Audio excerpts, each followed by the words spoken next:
So what does this mean for procurement professionals who are looking for a new position? What should they be highlighting on their resumes and in their interviews with potential employers? Do they maybe need some additional training or a course or two? Well, I think the thing that if we look at who's in purchasing and procurement, they're experienced people. So no one really doesn't need more experience. They don't need more commodity knowledge. But what they do need is to understand that most communications today occur through data interchange, and that passing of data both internally and externally is extremely important. So what people really need to focus on, and what makes a very strong difference, is their ability to do database or analytical skills. And you can argue, and I think it's accurate, there's a difference between being able to roll up the numbers versus knowing what number is important to roll up. But again, if you look at the flattening of the organization, if you look at how people transfer communications, if you yourself don't have that ability to massage, manipulate, and create data, you are not maintaining competitiveness. And the single biggest obstacle in getting a new job is lack of database skills. Because we've talked about we have a limited amount of time, I won't go on for hours, but I have example after example after example of the person who doesn't get the job, who at least is going back, is qualified but doesn't get it, is because they don't have the database skills.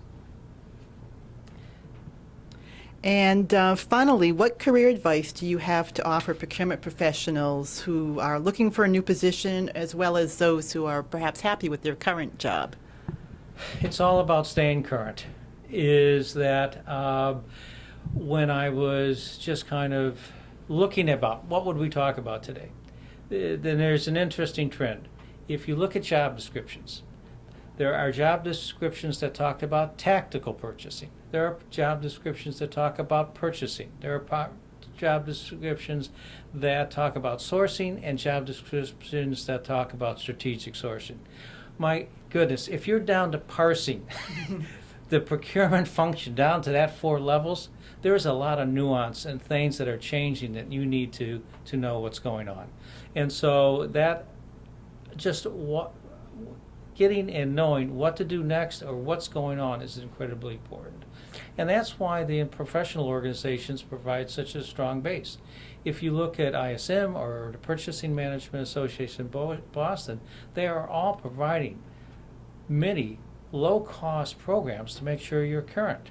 Certification by all sense. If you're in the field, it is a challenging thing to do. It's not an impossible thing to do. And if you're keeping your career going, you should be certified. And the other thing is, there's 5 simple things you can do to keep yourself current.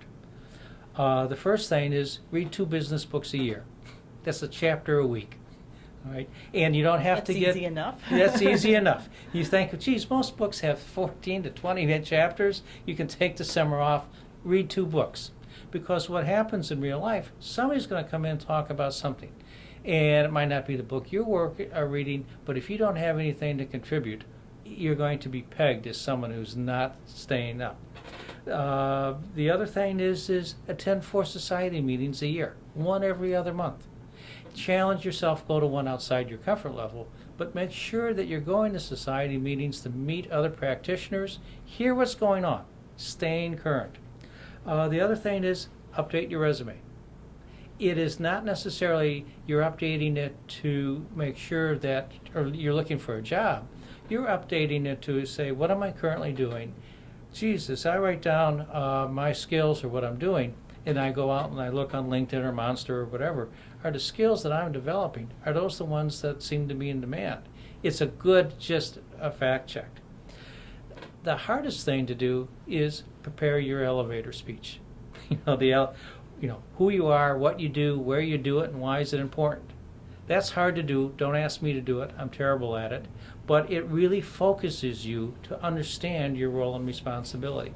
And finally, the most important thing is this database analytical skills.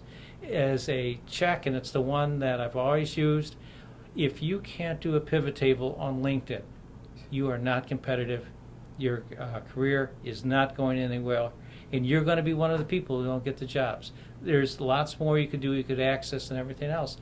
And the most amazing thing is that for $100 to $150, you can go take the most intense course to get your Excel or other database skills up to snuff, and you're in great shape. But it's a good market. It's a marketplace. You have to be fluid. You have to stay on top of it, understand the changes, but it's going to be fine. Great, thank you. That's Thank some you. great advice. Thank you, Bob McInturff and McInturff Associates, for sharing your insight with My Purchasing Center. Thank you, Susan.